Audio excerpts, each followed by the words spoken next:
estimated $2.2 billion project will completely wipe down all these trees along the 3-mile stretch that goes from Bethesda all the way to Silver Spring, leaving a lot of residents without a place for relaxation. Since 1933, students at the University of Maryland have held a tradition where they rub his nose and give him offerings such as these for good luck. But this year, everyone's luck may just have turned into ashes. The local Spanish radio station called El Sol, or The Sun, sponsored the event with a live cumbia band, teaching people to dance and teaching people just what this little instrument here can do. But the problem is that the 4th largest arena in the ACC is almost never full. Welcome to this edition of Terrapin Timeout. We have a great show in store for you. I'm Marquise Goodwin. And I'm Daisy Campos. Marquise, yes, we do have a great show for all of you guys today. Let's start with one female star athlete who not only runs on the track, but she also runs on the soccer field. And everyone is asking who is going to be this year's MVP. The battle between LeBron James and Kevin Durant has been fun to watch. Yes, Marquise, and it's one of the most unique sports on campus that you've never seen before. Tim Jackson has our story. Thanks, Tim. That was an interesting story, don't you think, Marquise? Yeah, Daisy, I actually never knew that. And now we move on to the rugby field, where Maryland looks to do big things this year. Last night at Citi Field, they took on the New York Mets, winning 5-1. The game was pretty intense as they were tied at the 4th inning. Well, those are some interesting stories, don't you think? Yes, they were, Daisy, and that wraps it up for this edition of Terrapin Timeout. I'm Marquise Goodwin. And I'm Daisy Campos. We'll see you next time.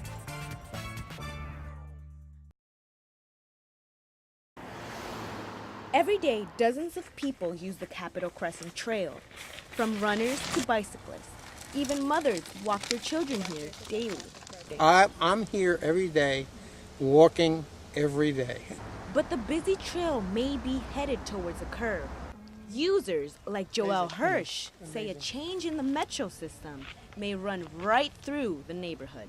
Well, the Purple Line project makes absolutely no sense to me. Any house that's fairly close is going to be affected, first off, by the construction, which has to be huge, and then by the noise of a lot of these light rail trains a few hundred feet from where we live. The estimated $2.2 billion project will completely wipe down all these trees along the 3-mile stretch that goes from Bethesda all the way to Silver Spring, leaving a lot of residents without a place for relaxation. Capitol Crescent Trail is 11 miles long, and the section between Bethesda and Silver Spring is scheduled to be deforested. AJ Bott is president of Friends of the Capitol Crescent Trail. It's a park, it's a beautiful park, and we don't have a lot of green space left, and we're fighting to keep it. The Capitol Crescent Trail is the most heavily used trail in Maryland. It has a million visitors a year. Everybody's got stressful lives. We need a place to just sort of sit back and breathe some fresh air. The Maryland Transit Authority says there will be a trail a few feet from the proposed train line. But for people who live here, they say they're losing the only place they can go to relax. From Maryland News. Finals week at the University of Maryland is a crucial week for thousands of students, from final projects, final papers, to final exams. Sleep is just not an option. Sleep? I can't even remember the last time I slept during finals.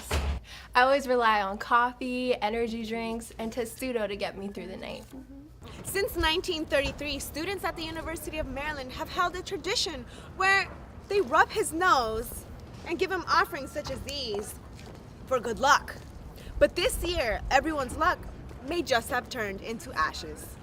Yeah, the offerings were crazy, 2 days ago they had a Christmas tree, and it's sad that Testudo was on fire. According to the University Authority, the school mascot was set on fire late Tuesday night or early Wednesday morning. I was there when it happened at 1 a.m. and the offerings were in bright orange flames. Although the 300-pound bronze terrapin may have suffered from the burns, students were quick to put on the paramedic hat. Testudo was patched up with Band-Aids, surrounded with medicine bottles, orange juice, and even lotion to soothe his burns. Everybody loves Testudo, man. We should be taking better care of him. University officials say this may have been accidental, but investigation is still underway. For Maryland Newsline Monday, I'm Daisy Campos. Maryland says goodbye to the Atlantic Coast Conference, hello to the Big Ten. Maryland President Dr. Wallace Lowe says the move is financially driven. But how exactly is this going to affect sports on the field? Maryland soccer has been known as the powerhouse these past few years. And in a phone interview, several players agreed it would not damage their elite status. Nonetheless, they will have to get used to matches in colder climates.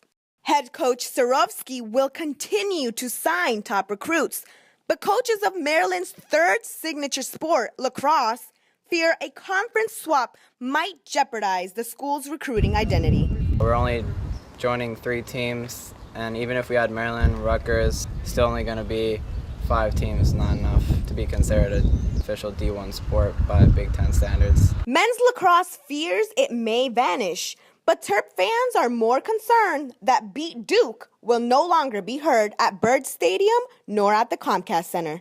It sucks because I'm a sophomore and I was getting used to the whole Duke rivalry, but now that we're moving to the Big Ten, there's no more Duke rivalry, so it's kind of gonna be hard to let that go. Bittersweet feeling for me. Very unfortunate. All our rivalries with Duke and UNC. But the move to the Big Ten is really a move for money. For football, it's a better exposure.